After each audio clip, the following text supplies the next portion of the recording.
Hey, what's going on, everybody? Hey, what's going on, everybody? My name is Daniel Richardson. It is March 4th, 2022, and this is Daniel's Horror Talk. Man, this world is getting crazier and fucking crazier. I don't know if you guys listen to this now, or 10 years from now, or 20 years from now, or just where the fuck this ends up at.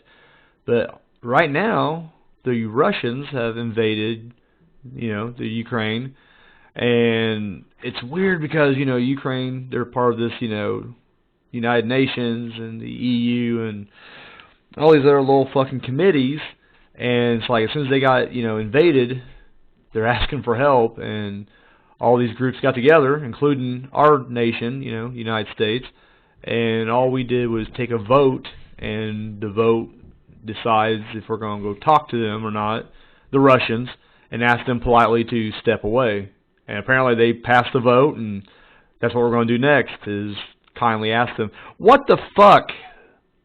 Like, seriously, we are universally in agreement, like one of the few times that almost every nation on this planet is on the same page, that, yeah, Russia's the bad guys, and we're taking this long to, what the fuck? Like, I don't know.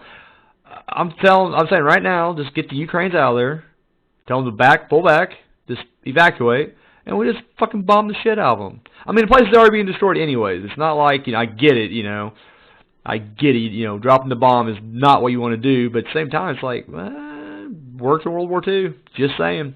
Just saying. Say what you want about Trump, and I don't want to get all political here, but it's funny, like, back when he was president, and he was, shooting his mouth off to North Korea, and everybody was freaking the fuck out. Oh my God, he's pissing off North Korea. They're going to start a nuclear war. No, they didn't, because they're pussies, and they didn't do shit. And so he ran his mouth. North Korea's like, we got nukes, and he's like, yeah, so do we. And that was the end of that, and they never did a fucking thing. And now it's like everybody's just being polite. It's like, dude, fuck Russia. Just start bombing the shit out of them. And I know it's not the Russians' fault, it's the military. Well, start bombing the military then. Start dropping nukes on military installations over there. Boom. They'll shut the fuck up really quickly.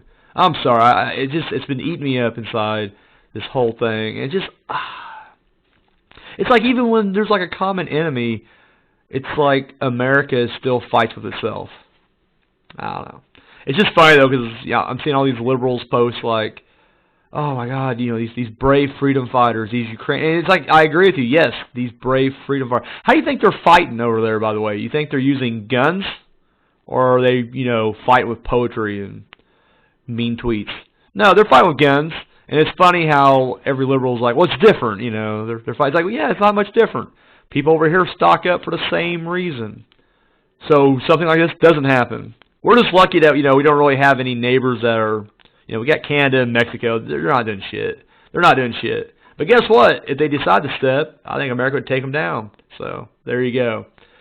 I figured no one's really listening to this podcast anyway, so I'd fire off of a hot topic right off the bat, and then I'll go right in the horror after that. So take a drink. So anyways, like I mentioned, it is Friday night. This is March 4th, and then this day in horror, Fulci released The New York Ripper. Who remembers that one right there? It's one of those that don't get a lot of talk, I swear. When it comes to Fulci, it seems like all the zombie films kind of get, brought up. But, I don't know, I don't hear too many people singing the praises of The New York Ripper. It's kind of sad. Kind of sad. So we got some new horror films coming out this week. This month. And I'll just kind of rattle off a few of these here and give you my thoughts on them. It's funny, the one that I actually watched a trailer for earlier in the month was Unwelcome. And I don't even remember what the fuck that trailer was about. That literally just, it blanked it. And I didn't want to just look it up because I felt like, I should be honest. That trailer left no impression on me whatsoever. Completely blanked it. No idea what Unwelcome is. Don't really care. But the three that I watched this past weekend, we had Off Season, which looks like it's going to be a Shudder original or exclusive. I'm not sure what the difference between a Shudder original and a Shudder exclusive is, but either way, Off Season. And it seems like, they're basically, it's a couple going back. I think her mom just died or something like that, and they gotta, like, bury the body, or it's something like that. But once they get to this, little island, there's no getting off. And I'm like, yep, that's usually how it goes right there. This looks really creepy, and it's got my boy Richard Brake in it, so I am all about it. The other one is X, directed by Ty West.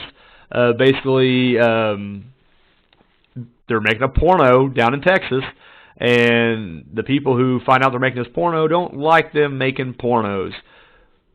But instead of asking them politely to leave, they end up just going hog wild and trying to kill everybody. At first I was like, why is it just called X? I get it, rated X, but it's like triple X. And I was like, oh shit, that's a Vin Diesel movie.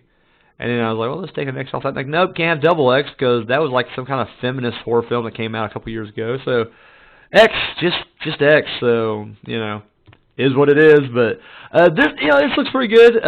I should have said something about off season. I didn't really give my thoughts on off season. That trailer looks pretty creepy. I'm all about it. It's coming to Shudder, so I won't have to pay much for it.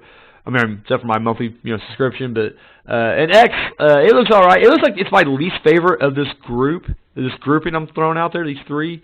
But you know what? I don't know. Ty West, he's pretty good. I like The Sacrament.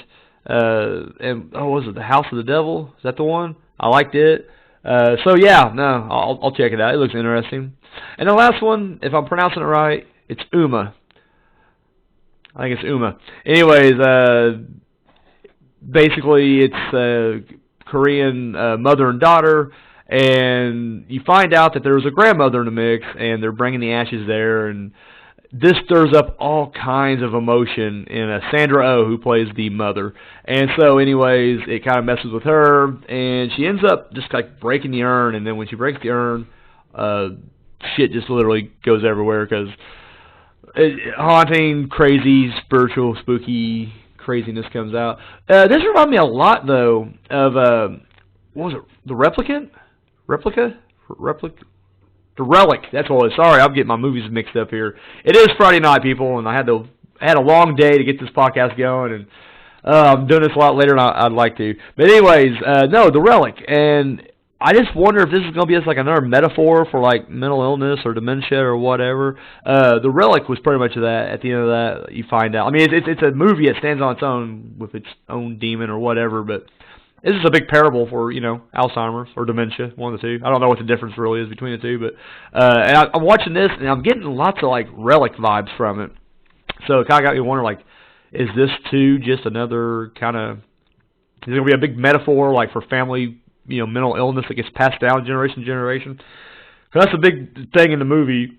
You'll see, Sandra Oh wasn't happy with her mother, but then her daughter isn't really happy with her as well. So it's just like, I don't know. But, it looks interesting. I think Off Season looks like the best of the three.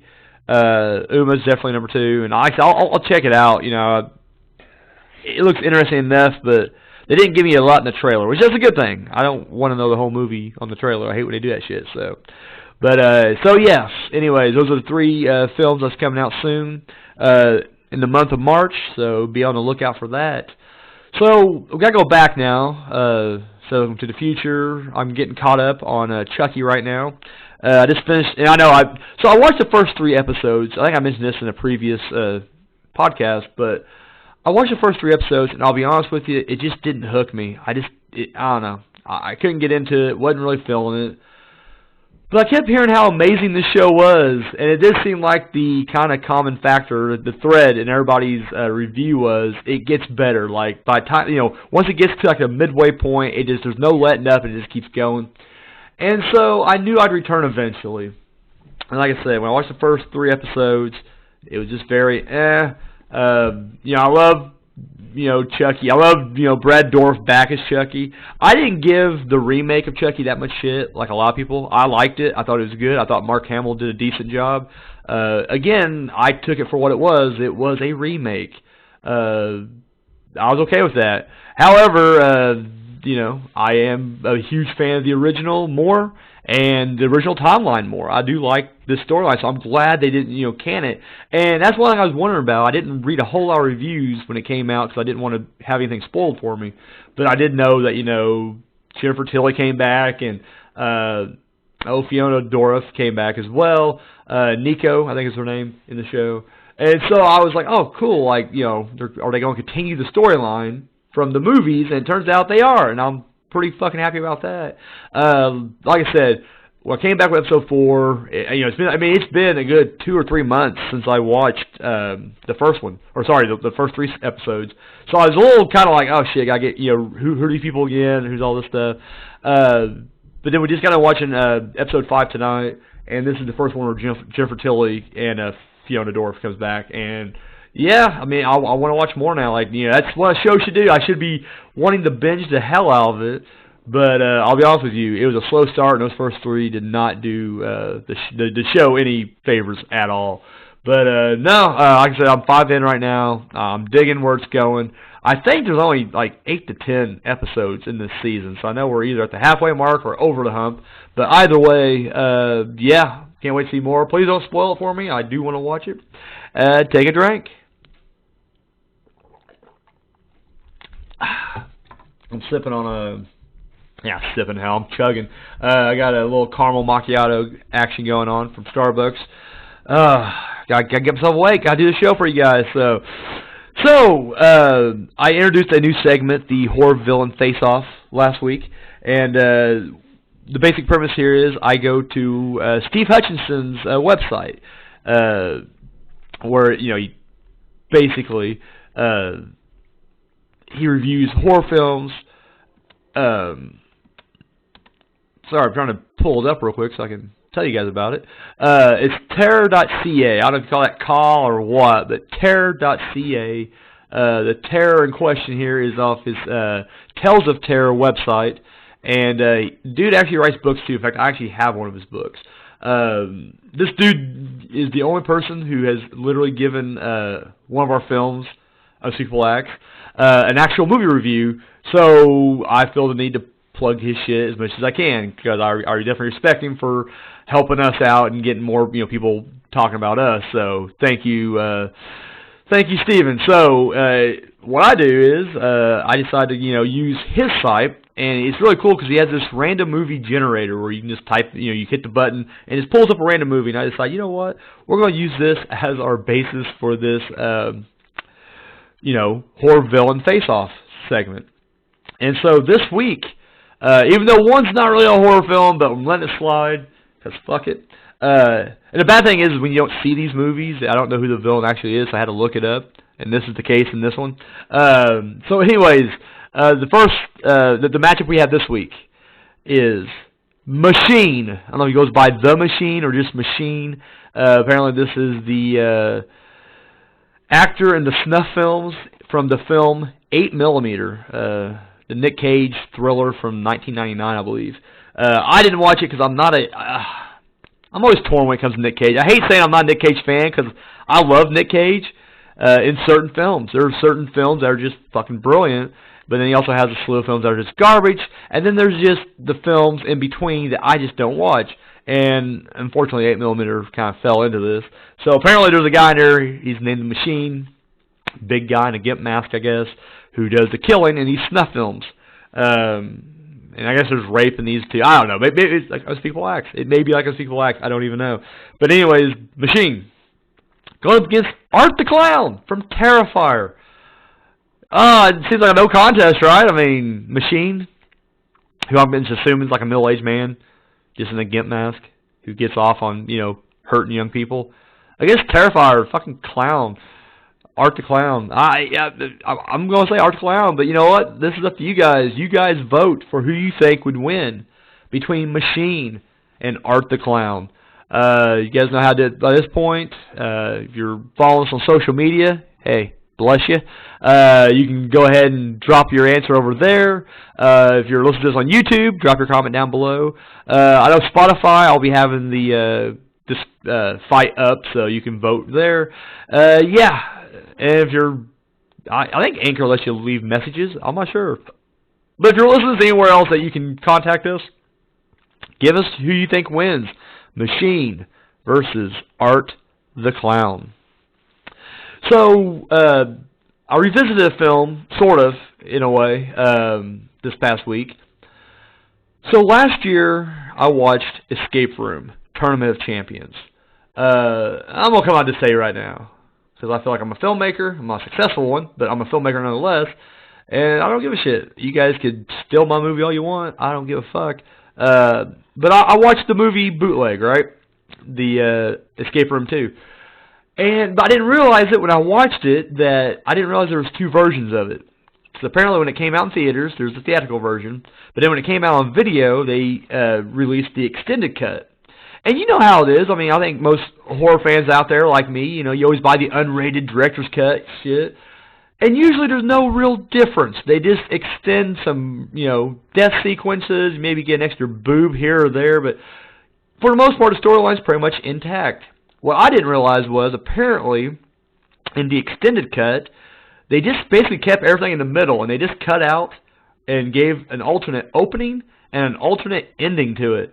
And they really changed the storyline around with these openings and endings. Like, they completely added, these new characters with the extended cut. So, that's the version I watched first, and realized, remember, I didn't know it was an extended cut. So, I bootleg it, I'm watching it, and the one thing at the end of the movie, without really giving too much away, because I don't want to spoil this or anything. I will say I loved the Escape Room, the first one. It was ridiculous. It was completely fucking far-fetched. I don't know. It is what it is.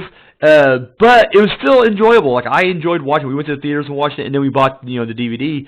I like it.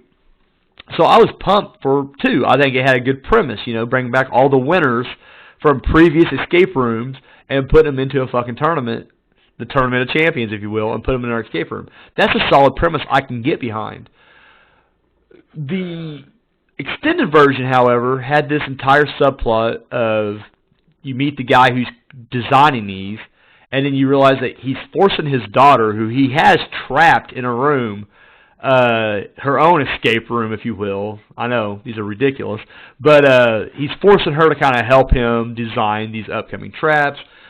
And that's just kind of the thread. So when you start off, we kind of get the origins of this, and then we go to the movie, and then at the end, I shouldn't really say the end, like the last third of the film, it's all like the characters from the our main story start interacting with this father-daughter combo, and it just it ends the way it does. And I just remember thinking, like, wow, like this movie was really good, except for this ending. Like, I hated the fucking ending, right? So, anyways, as I'm, I watched, someone else had a video about it, but, like, I realized, like, that's not the ending I remember. And so I had to look into it, and I was like, oh, shit, I actually watched the extended cut. So, came across this DVD, I want to say I bought it Black Friday, if I'm not mistaken. I could be wrong. But either way, I bought the DVD. And because that's the thing, I may bootleg, but if I like a movie, I'll fucking buy it. I will make sure that studio, that director, those producers get their cut of the green. If it's good, I'll pay for it. And so anyways, I bought the Escape Room 2 DVD, and I watched it. And certainly, yeah, the opening to the theatrical version is way better. Because it's all about the main character. That's what I like. That's what I'm here for. They don't really explain about the end of the first one. They just kind of yada yada over it, but they go into right into this movie, and then once again we open up with the main girl going to therapy. Like it definitely shows you the toll it's taken on our main characters. I mean, I'm not saying it doesn't do it in the extended version either, but we get a little bit more here, and so I don't know, I just like that better. But then when we get to the point in the extended cut where our characters interact with the father-daughter team, here we get a character, like a character from part 1 that we thought was dead come back. I'll say, I'm sorry, I don't want to ruin any more. But when they bring this character back, it's still hitting the same exact beats as the extended cut, except now it just seems, I don't know, like it seems like it betrays the character a bit of who this character was that comes back. And actually, the whole ending just felt rushed. It feels like, honestly, so when this movie ends, like when I finished Escape Room 2, the second time, I felt the same way I did the first time. It's just like, the endings suck. Like, it's almost like they had a great concept and a cool middle. They just didn't know how to start and finish this fucker. and it shows because, like I said, both versions just. I don't know. Like I said, I enjoyed the movie. I enjoyed the game part of it, but like I said, just the endings were just. However, I mean, they ain't a third one. I'll be there. I'll check it out. I said I like the franchise so far, but yeah, I don't know. Let me know what you guys think. Maybe I'm just kind of shouting out into the void here, but I don't know. I think I prefer the theatrical version better, but not by much. Not by much. I don't know. I think because I like the character that comes back. I like the actress that plays the. I'm sorry, I'm spoiling more. Anyways, I like the character that comes back, or the person who plays the character. But that's about it. Yeah. The Escape Room 2. You can. I don't know. If you're a fan of the Escape Room series, or just fan of like Saw type movies, then I'd say check it out. But yeah, I don't know. The ending just kind of left a bad taste in my mouth. So let's shift gears, shall we? As you know, I am a part of the Retro Horror Academy. And we're going through horror movie by movie, year by year, to figure out what was the best horror films in each given year. And I checked out another one from 1921. This was a Swedish film called The Phantom Carriage. And the basic premise is, the Grim Reaper, it's not really the Grim Reaper, it's not Death, but Death has like an army of Grim Reapers, I guess, that pull these Phantom Carriages. And when someone dies, it's the Phantom Carriage that comes and picks you up to take you to hell or the underworld or, whatever. However, legend has it that if you die on New Year's Eve and you're like the last person to, survive, or you're the last person to die that year, then you basically take over the carriage duties. Like, you relieve whoever who drove it last year, and you become the new carriage driver. What happens is, this guy who's a bit of a piece of shit, alcoholic, gutter dweller, during a scuffle, he gets accidentally bonked in the head, and it kills him. And he now has to come to terms with his shitty mistakes. And, it's kind of like a Scrooge kind of thing, or Christmas Carol. He's kind of shown, like, the error of his ways, past, present, and potential future. So that was the film. Here's the thing, when I looked into it and did my research about this film, I was really kind of surprised. Like, this was considered a huge film, not just in horror cinema, but cinema in general, and it inspired a lot of people. I've always butchered this guy's name. I can never say it right. Ingmar Bergman? Ingard? I don't know. Fucking dude did Seven Seal. That guy, it completely is like his favorite film. He watches it every year, once a year, every year. And the idea of this Phantom Carriage guy is what kind of gave him the idea of death in the Seventh Seal. And then Kubrick was highly inspired by this movie. So much so, in fact, that there's a scene that he uses in The Shining where Jack's got the axe and he's trying to, take down the door to get to Wendy in the bathroom, or Wendy and Danny in the bathroom. There's this very similar scene in this where, the main character, who's also, he's an alcoholic, struggling with, alcohol abuse and everything. His wife and two kids are, in this room. He's locked in the other room, but he has an axe and like a little hatchet, and he's like axing his way through.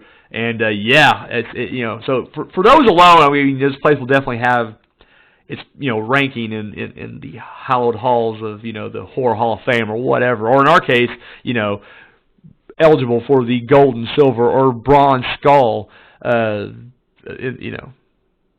the Retro Horror Academy. Sorry, I'm just trailing off here. But anyways, so it's good for all that, and again, for its time, the effects are incredible. We look at it now, it may seem primitive, but it's the first time you're seeing like ghosts and spirits walk around and interact and move through walls and shit. And so, I mean, yeah, for all that. But for me, I guess my biggest issue was it didn't really feel like horror, and that's unfair in this era because a lot of these movies were never really strictly horror films. Anyways, although a lot of people are like claiming, it's funny because as I do my research, every time I watch a new movie from this era, from this silent era, there's always like that one reviewer's like, well, this is the first true horror film. And it's like, okay. And then the next movie I watch, and you're like, well, this one is the first true horror film. I'm just like, son of a bitch, guys. They can't all be the first true horror film. Anyways, I mean, to me, the first true horror film is The Haunted Castle, or they call it House of the Devil. Whichever region you was in, that's the first true horror film. But whatever. But this movie just felt very Sunday schoolish. Like I don't know. I'm not religious. I've only been to Sunday school a handful of times when I was a kid. But I remember they'd make us watch these fucking movies, like these morality tales. And usually it involves some kind of like totalitarian government who has, destroyed religion. But, a handful of Christians are left over. And, they decide to keep being Christian, even if it means they're going to, be executed. Just very heavy-handed in their messaging. And, like, they were all like that. Even the ones that weren't like that, it was just like, the guy who does drugs, and, he messes up royally, but it's okay because all the Christians in the community, forgive him, but he just has to forgive himself and give his life over to Christ.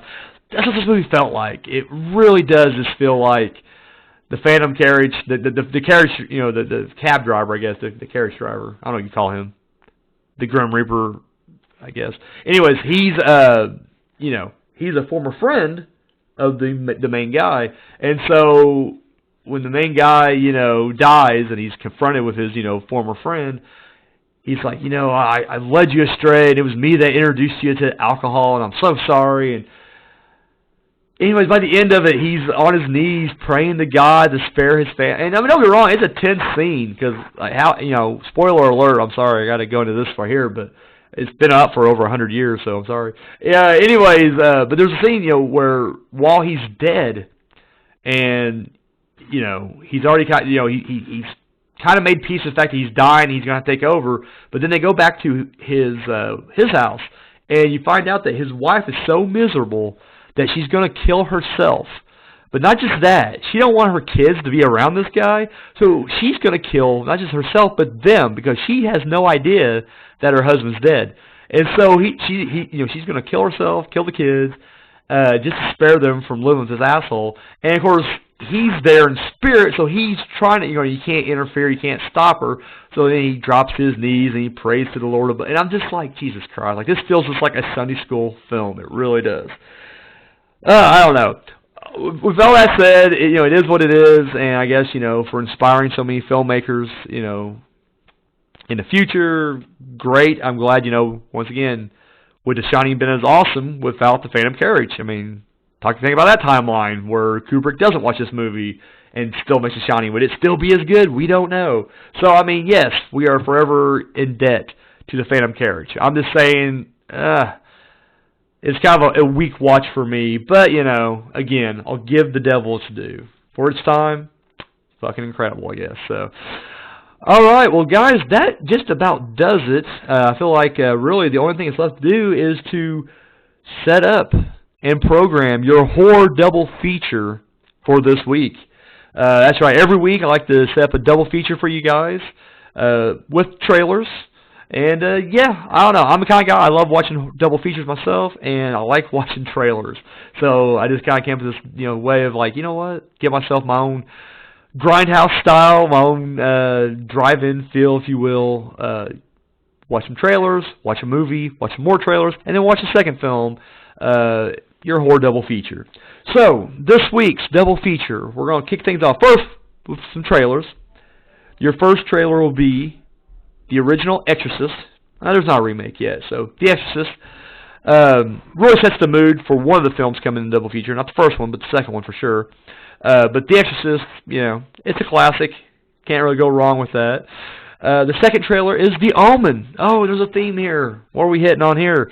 The Omen is one of my favorite movies. In fact, it's one of my favorite movies. So much my favorite movie that I literally have 666 tattooed inside my head. Yes, I'm definitely going to hell. And I'm okay with that because tattoo's worth it. Except it's bigger. I was going to get a little tiny one like Damien has in it. But it was going to cost $60 either way, no matter what size it was going to be. So I was like, well, fuck it. Get my money's worth. Give me the big 666. Yeah, I almost lost a job over that, actually. I'll go off on a rant on that for real quick. I worked at this factory in southern Indiana, and I was only there a week before I got the tattoo, because I was planning to get a tattoo on my birthday, which was in May, and the tattoo parlors were all about booked up. Like I had the schedule out, 2 months or whatever. And so I get the job at this other factory in June, and I'm there for a full week, no big deal, and then that weekend I get the tattoo. I come back in that Monday, and it's a weird, awkward, hushed silence. Like, I'd walk into the room, and people who were talking stop talking. Like, it was the weirdest fucking thing ever. And I come from a household that, I don't know, my parents definitely believed in God. We just didn't really preach it, which is probably why I'm so, it's too easy to just turn atheist, because it's just like, God had no, semblance in our house, really. So, anyways, I never realized how serious people took religion. I know that sounds like an ignorant remark, but it's just true. I just assumed, like, everybody's like me, who was just like, God could be a thing. Like, even when I was religious, I was just like, God's probably real, but who cares, I'm a good kid, I'm not doing anything bad, should be alright. And then I went agnostic, and then full-blown atheist, and just kind of assumed the same thing, like everybody just kind of took it like I did, but no, apparently not, because instantly, I guess, so many people went in and out of the office filing complaints about me. They came to me, and they asked me flat out, first, like, what's with the tattoo, and I told them, like, it's Mark of the Beast, 666, and then I told them, like, I'm not a Satanist. I don't believe either way. It's just I love the Omen. I love the I have the thorn on my wrist, the Michael Myers thorn. So yeah, I'm just like I'm a horror movie guy, and that's what the 666 is. And so they asked me if I'd be willing to wear a hat or a headband to cover it up. And at this point, I didn't want to throw a fit. I needed the job, so I was like, sure. I guess it's one of those first signs that I'm growing up. I find out later that if I would have refused to wear a hat or a bandana, they would have fired me. But it would have been for religious purposes, mind you. No, they would have fired me on the fact that I'm causing a distraction in the workplace. So yeah, I couldn't have gone back for refusing my religious rights. No, this distraction.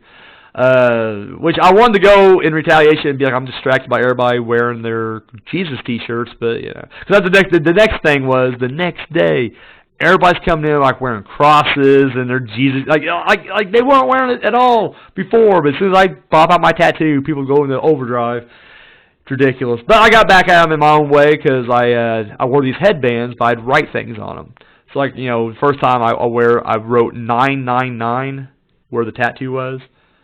Like, can't get in trouble. And the funny thing is, no one, they told on me, but apparently that's not a distraction enough, so it's just like, really? Anyways, but yeah, I do like little simple math equations that equal 666, but truth be told, most of the people who worked there didn't know math, so it went over their heads. I remember writing down, like, I forgot what the quote, where the number of the beast comes from. It's like Revelations 5:8 or something like that, or 8:13. I don't know, it's something. But I had that written there as well. And the funny thing was, they come and be like, well, what's that mean? And I'm like, well, you should know. You're the Christians that made me wear the headband. And then when break time rolled around, they go up to their car, get on their phone or whatever. They look up and they come back and they're all pissed off. They're like, that's about the mark of the beast. I'm like, it's a Bible quote. Fuck off. So anyways, but yeah, so The Omen, that's their second trailer. They're on a tear there. The Omen, like I said, one of my favorite films of all time. And then the third one, it's the trailer for the original Halloween, because you can always throw a classic in there. There's nothing wrong with that. So, the first film we're going to watch is A Nightmare on Elm Street, the original. I am a huge fan of Nightmare on Elm Street. It's one of the big three when I was a kid. Freddy, Jason, Michael, And so, anyway, this is one of the first horror films I watched when I was young. And honestly, the first one freaked me out when I watched it when I was probably 9 or 10. Probably. And yeah, it scared the shit out of me. The first one is freaky as fuck. They get more ridiculous as it goes on, as you all know, but that first one was scary as shit. So, I don't know. Always, movies that actually left a terrifying impact on me, even if it was for a brief amount of time, will always have a place in my heart. So, yeah, I'm a big fan of Nightmare on Elm Street. You just can't beat it. So, anyways, that's your first film. So then, after that, you'll have 3 more trailers. The first trailer will be A Nightmare on Elm Street 2, Freddy's Revenge. You just got to watch part 1. There's some trailers for part 2. And then we'll follow that up with A Nightmare on Elm Street 3, Dream Warriors. Boom, pushing down that Freddy on you. But then we'll end it with the trailer for the original Carrie, another one of my favorite films of all time. And so this is all going to lead into our second feature, Rosemary's Baby. Yeah, bringing the mood down a little bit, getting a little serious. Rosemary's Baby is often called the horror film with no horror in it, really. It is definitely more supernatural drama, but god damn it, I love that movie. And I even named my kid after the Antichrist in that film. Or at least the name that the Satanists gave the baby. They called him Adrian. Rosemary would go on to try to call her kid Andrew. Fuck you, his name's Adrian. And that's the name of my son. So, anyways, recap, your double feature. Trailers for The Exorcist, The Omen, Halloween, feature film, A Nightmare on Elm Street, and then the trailers for Nightmare on Elm Street 2, Freddy's Revenge, A Nightmare on Elm Street 3, Dream Warriors, and then Carrie, and then your second feature is Rosemary's Baby. So guys, there is your horror double feature, for this week. Hope you enjoy it. Guys, that's all I got. Thank you for staying up and listening to me.